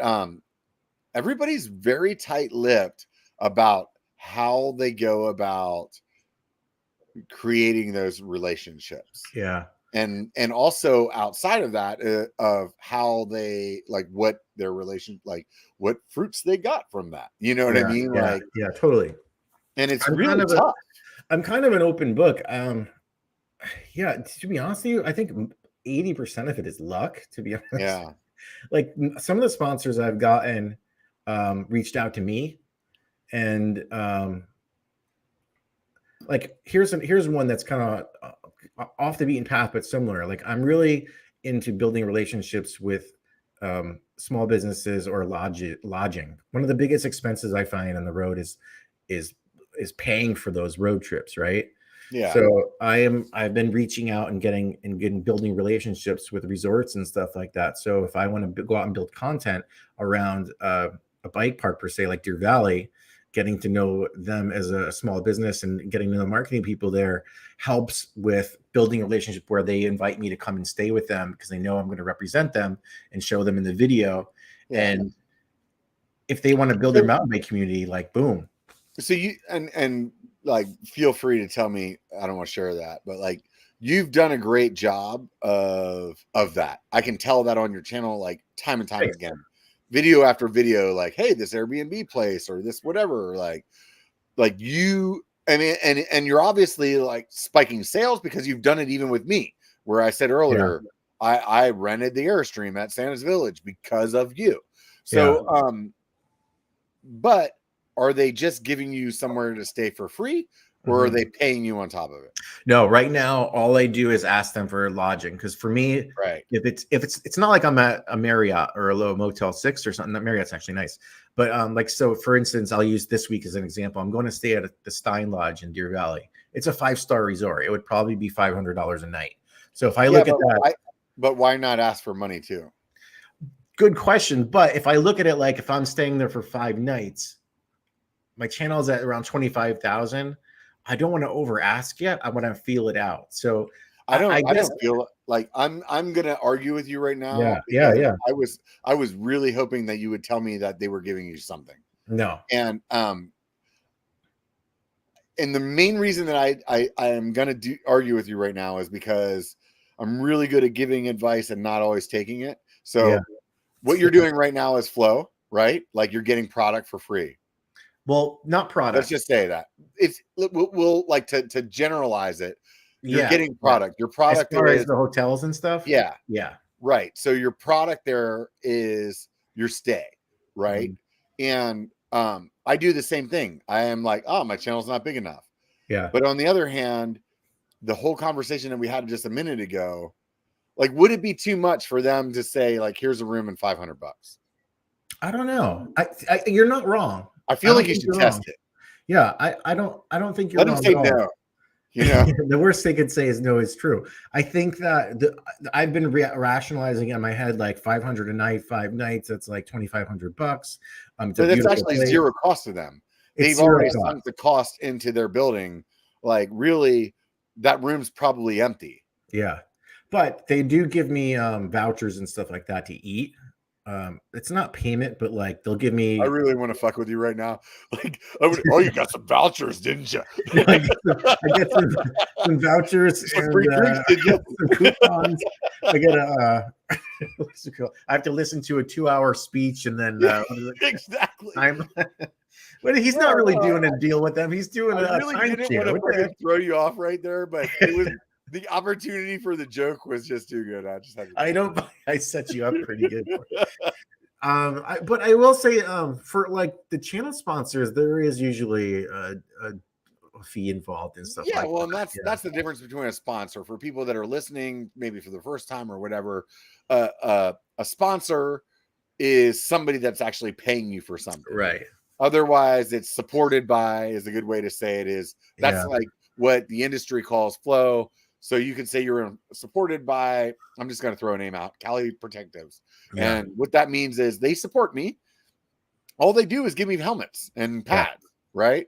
They're not giving me any money, and they're not actually giving me any direction on what to do with any of this stuff. I say and post whatever the hell I want to.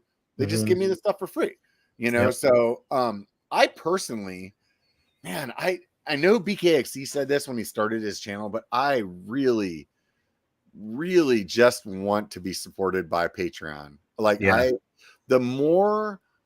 every time that I've reached out to a company and talked to them about an actual sponsorship, it makes me not want to be sponsored. Yeah. Well, what throws you off? I just feel like I'm like in bed with them then. Yeah. You know, and even if it's like subconsciously, right? Like let's say a company sends you product, right? If it's somebody that you really like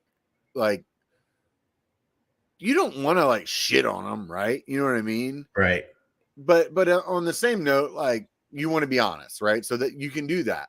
Mm-hmm. But if they're like paying your bills, like morally, it gets harder to shit on them if they need to be shit on. You know what I mean? Yeah. And that's something that I fought with when I started to do this. But what I ended up doing is consciously trying to make sure before I say yes to them, the conditions are right. And is this a brand that I would represent before or even not with the channel? Like, would I be stoked on them? Would I be like YT as an example? I had a GFC when I started the channel. I was already a fan of the brand. So when I went to them, I was like, well, if this is my go-to brand, this is my first choice. I'm emailing them, and I would love to have them represent the channel. If these conditions are right, where they're not going to force me to change anything, then this could work. Like, I don't think, like with the caveat is like, if they made like a shitty product, I probably just wouldn't touch it. Like, I don't think I'd want to like knowingly take in a crappy product and then review it terribly. I probably just want to stay away from it. Right. You would just tell them like, look, I think this helmet sucks or this bike sucks.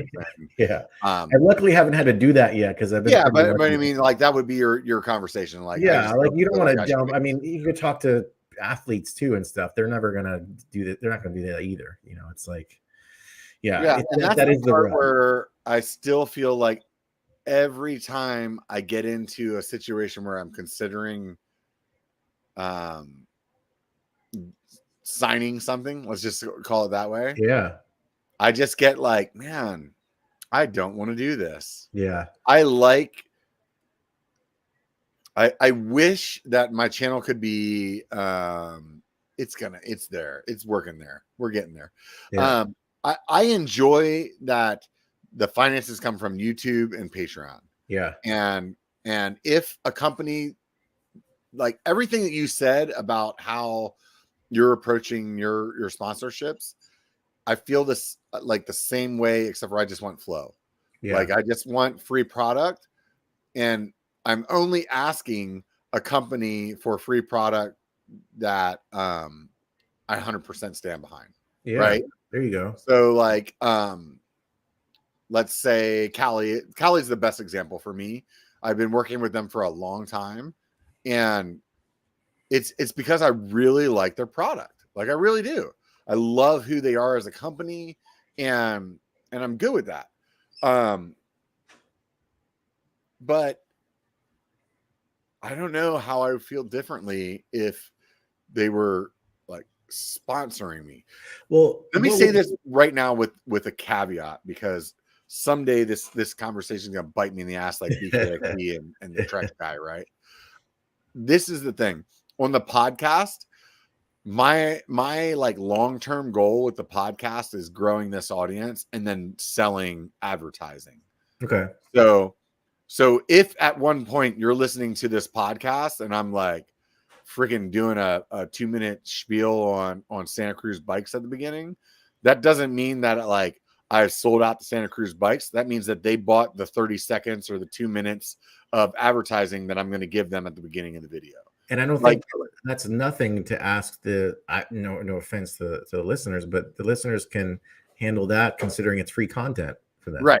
But like to me, that's not the sponsorship that we're talking about. Like right. The sponsorship that of like, hey, ride my bikes in your videos and do reviews on them is different than, hey, put an advertisement in your podcast. Yeah. Does that make sense? Totally. And I think for people that aren't in the industry of what we're doing, that may not correlate. So that's the only reason I said it out loud. Yeah. No, that makes total sense. That and the Pliny. Over explaining shit. Are you still drinking is it the Pliny or are you moved on? Well, I got these 2 bottles of Pliny that are empty. Nice. Where are you at? I got 2 as well empty. I'm on my 3rd. Well, mine are bigger than yours. What's the percentage in those? What are you drinking over there?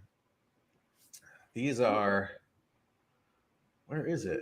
Well, I'm at 8% on these. Oh, 7%. Pussy. Yeah. What do you rate?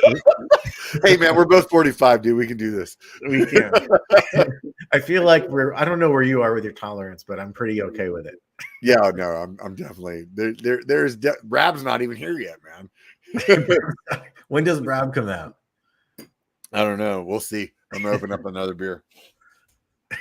So I was on I don't remember. I think I was on the Segments podcast. I'm pretty sure you were in the comment section of that one. Yep. And there were some fun questions that you threw out there. And I feel like we need to talk about this. I think one of them was, what's your favorite movie? Oh yeah. What was yours? Goonies? Well, it depends. So like I think in the podcast what I said was my knee-jerk reaction when somebody asks me what my favorite movie is, I usually say Fear and Loathing in Las Vegas. Oh, good one. And but the movie that I've watched the most in my entire life is definitely Goonies. Oh, okay. I've watched Goonies more. I'm a person that very seldomly watches a movie more than once. Yeah. I mean, mine are one of them is obvious, which is The Big Lebowski. I used to watch that one constantly. An odd one for me. Why is that obvious? I don't know. I feel like that's everyone's like go-to, isn't it? The Big Lebowski. Like I didn't really like that movie. No, you didn't.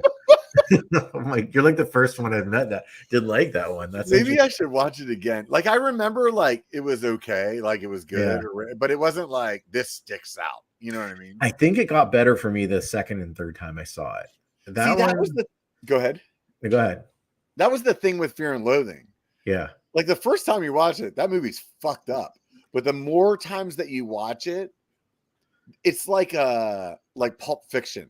Yeah. There's all this little shit going on in the background that ties together in so many different ways that once you've watched it 10 times, you're like, no, dude, you don't get it. It's like a fucking conspiracy theory.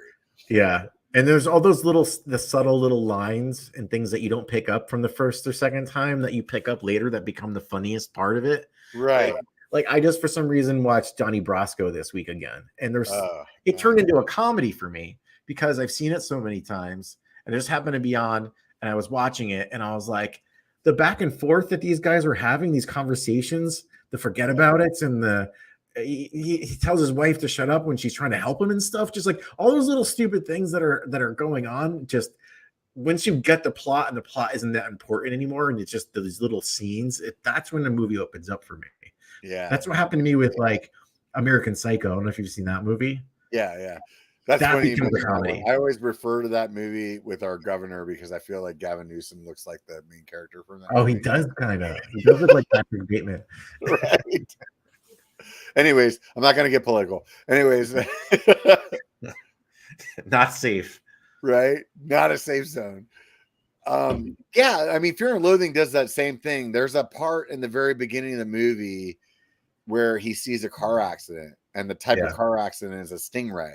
And later in the movie, some of the shit that he's tripping out about, like seeing, is like stingrays, and it's actually from like that little segment, like getting in his head, and then when he's on LSD, then it's like there, like showing itself, you know. There's little shit like that the whole way through the movie where you're like, oh my god, you know, like, but you have to study it, which apparently I did. You definitely did. I never noticed that. So the stingray of the car is that when he's in the casino and all the walls are all kind of like marine like? I think so, yeah, somewhere right around that. Yeah, tell me about the fucking golf shoes. I gotta rewatch that one. Yeah, no, dude, that movie, the first time I watched it, I watched it at my apartment with my roommates and a bunch of friends, and they were all starting to party. And at that time I was in college, I worked this third shift job. And so I went to work, and whenever I came home, they had been partying all night. Yeah. And then they had already now watched it like 3 times. And they were like, dude, let me tell you. And they just like, you know, they're totally hammered. And like, I'm like, all right, let me catch back up to you here. Yeah, you're ahead a little bit. Yeah, but no, that it ended up becoming like, you know, in the movie Johnny Depp, or wait, is it Johnny Depp? No. Yeah. Johnny Depp's lawyer wants to carve like a little Z in his head. Oh, Benicio del Toro. Yeah. So we had like, you would wake up in the morning sometimes in my apartment, and somebody would have put Post-its all over the apartment with little Z's on them. Or like there was a scene where the shower curtain rod was stuck through an orange. Like, I've gone into my bathroom and seen the shower curtain rod stuck through an orange, you know. Oh my God. It was it just became this larger than life thing for us. Yeah. Where it was something that you're actively living out. Yeah, we were just having a good time with it, you know. And so it's great to me in that aspect, but definitely not, you know, I always shy away from telling people that's my favorite movie because I don't always get the opportunity to explain why, you know. Yeah, I mean, if the explanation makes sense afterward too, like it's always, I mean, I feel like the movies that we hold near and dear are always like that because you don't want to, because they mean so much to you, you don't want to just say it and then leave it. You want to be like, well, let me tell you, if you're going to really ask that question, you need to explain to you why this is the answer, you know, like otherwise it's just like throwing it out there with nothing. It's like, no, it's not fair. Like to Goonies was the best movie as a adolescent boy to watch that had everything that you could possibly imagine. Yeah. Like treasure hunting and bank robbers and bad guys and like following a map, and like it just was this just amazing kind of adventure that would make a young child's mind just go all kinds of places. Totally. And I raised my kids watching, like my kids watched that movie from a young. I pretty much made my kids watch every movie I watched when I was a kid because I thought it shaped me. But like they enjoy that movie just as much as I do. And I think it really came down to like it really captures everything that a young kid wants to see at that age. Yeah, and things that our young kids are going through too. Like, it's like screw the parents, you know what I mean? We're gonna save the family, like all the shit, you know? Yeah. It's, you know, it's interesting. I don't even think parents are barely in that movie. It's just literally kids running. It's almost like Stranger Things. Yeah, you know, like kids just dominate the choices, the landscape. It's like they're on their own. And I always say, oh shit, now I'm gonna draw a blank because we've been drinking. I always say Stranger Things is like Goonies and some other movie had a baby. What's the other movie that I'm always talking about? Damn it. I can't think of it right now. It's gonna come to you in a minute. Yeah, it'll come to me in a minute. But I always say it's like those two movies like had a baby. And yeah, it's just now I'm stuck trying to think about it. Yeah, it's gonna get you. But like even in like what I was saying, like with Goonies, like you had the teenagers, they were a different point of view, right? Like they were like the annoying big brother or big sister that were trying to make out or to hook up, or like it really nails that like preteen kind of point of your life, you know? Yeah, where your priorities are at by what age you're at. Yeah. Totally. That's been, I mean, I must have seen that movie 1,000 times when I was a kid too. It was like one of the go-to favorites. It was almost like you're watching a video game too, with all the maps and the treasures and the good guys and the bad guys. Like, what was his name? What was the monster's name? Oh, not the monster. He wasn't a monster. No, but like the guy with the funny ears. Dude, now you just fucked me up. Now I was gonna say it almost came right out of my mouth. Somebody in the comments on. It's like sludge. This is it. It's one syllable. Hey, you guys! How did you know it? Oh, the kid was Chunk. No, Chunk was the little tubby guy with the truffle. Yeah. But his name was like Sludge or Sledge or. It's not Sloth, is it? Sloth, maybe. Nah, something. Go ahead and look it up. I'll go ahead and talk while you're looking it up. So, anyways, you mentioned a minute ago though that your favorite movie was The Big Lebowski. So here's your opportunity to explain why is The Big Lebowski? When that movie came into my life, I was in a similar place where I was coming out of my life as a pro skater or whatever you want to call it. And it was the first movie where I had my first apartment in Connecticut out of California with my close friends. And it was just this movie that we'd put in and watch every night because we'd be out just hanging out after work, drinking beers and smoking weed and stuff like that. And that's literally what his life was about. So I think at that specific time in my life, it like felt like we were living through it in a weird way. And it made us feel better about ourselves because we were living like piles. So basically he was even more of a piece of shit than we were. So we were like, dude, he's doing all right. We're gonna be fine. You know, it's like, and then you throw in some of the comedic bits, like I was talking about once you know the plot, the scenes within the scenes, those little types of dialogue and little faces they make in that movie. If you watch it again, you're gonna pick up on so many little things, like you said in Fear and Loathing, where you didn't know they were there. But I promise you, I'm gonna watch that movie in the next month or so. I looked it up. It is Sloth, by the way. It is Sloth. All right. And then I'm gonna watch Fear and Loathing too. That's gotta be on HBO or something like that. Yeah, I would imagine. It should be on like Netflix or something like that. Right? One of those apps. What else do you like? What else is like like one of the movies that comes to my mind every time somebody's like, what was a good movie? I always think of Memento. Oh, good one. First time I saw that, like it's only good once. You can never watch it twice. But the first time I saw that, I was like, man. I remember pausing that movie and thinking, like, having dialogue with the people in the room. Like, do you understand what's going on here? Do you? Yeah, we would have like a little powwow meeting for like 5 minutes. And then we hit play again. And we were like, okay. Yeah. You know what's a weird movie but the same director that I really got into was Interstellar. I really like that was good. Yeah. I really like how that made us think about the future of what we would be. And we don't need to go into aliens. We don't need to get all weird, but like, who's to say? I like talking about aliens. Who's to say 1,000,000 years from now we don't discover time travel, and now we're just fucking with us?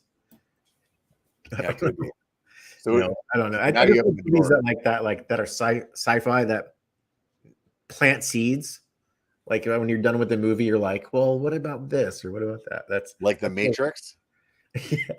Yeah, which we might be in. Yeah.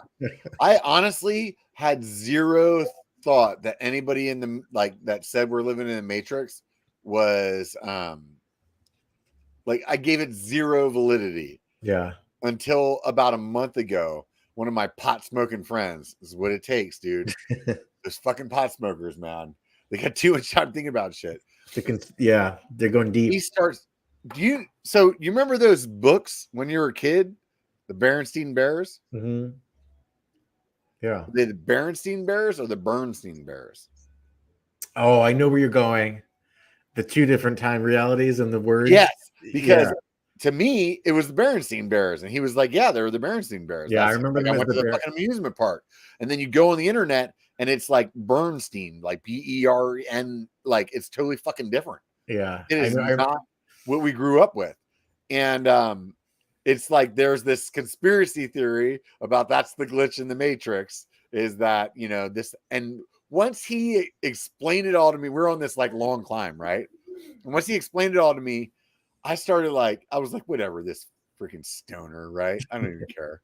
And then I got home, and then it starts getting like, what the hell is he talking about? I'm gonna look it up. Yeah. And then you start looking it up, and you're like, son of a bitch, I don't remember it looking that way. And next thing you know, now I'm a conspiracy theorist, dude. And there was so many words and things like that. Like I don't even know them off the top of my head, but I've seen a YouTube video on these things where the things that you remember or they almost sound the same, but they're exactly opposite. Like they're totally different words and things that happened. Yeah, there's some weird stuff going on with that. Yeah, there's some strange shit, man. I don't know. It's a possibility. That's all I could say. Mm-hmm. I less believe in the Matrix version than I do in like Aliens. So yeah, well, you mean you believe more in the alien stuff? Yeah, that was a really just like not a good way to explain that. No, I did. No, but I always think of it like this. I always think like we exist. Who are we to think that we're the only ones in the entire world, galaxy, to exist on another planet? Like there's got to be planets we never met before or even know exist that are out there we can't travel to. I don't know. Yeah, like even if you believe in God, like even if you believe in God, like when God's like, hey, I'm gonna send my son down there, he's gonna tell you about all this stuff. You guys are some simple-minded people. I'm not gonna lay it all out to you. Like take a while. When you're like 6-year-old kids, like, hey, how do babies get made? You're like, you know what? Mom and dad, they love each other. Poof, baby. Yeah. You don't tell them all of the shit, and so I feel like even with religion, you could still say there's aliens. Like there's like, hey man, like they're not gonna lay it all out to us. Like God's not gonna like that aspect. Are you following me? Yeah, totally. You're gonna have to leave some room room to learn and grow and see where you end up. I feel like no matter what, if you look up in the sky and all those like dots that you see are suns, I'm just gonna guess, if I was being vague, that I'm gonna assume that 80% of them have something floating around them that's a planet. Yeah, I agree. Probably all of them because gravity. How small? Right? Yeah, we are so small comparatively to what's out there. So there's that, but the other end of it is like, if all of those lights in the sky have planets revolving around them, for us to think that we're the only ones here, that's just freaking stupid. The part that I think is harder to believe is like them actually being here. Is like, oh, is there really a way that you could get from there to here?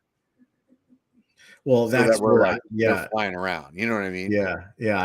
That's what's always crazy. And I don't know where I stand with this, because all the crazy footage that comes from the sightings is always from like some grainy camera from the 50s or something like that. Like some weird shit. It's like Bigfoot, right? Well, Bigfoot, yeah, exactly. Bigfoot. That's your neck of the woods, isn't it? Right? I don't even know. I mean, I think Bigfoot's everywhere as far as they're everywhere. They're secret. Well, like let's tie these two together real quick. So first of all, the aliens. Yeah, I think it's really weird that there would be like 9,500 different fucking aliens that are visiting our planets.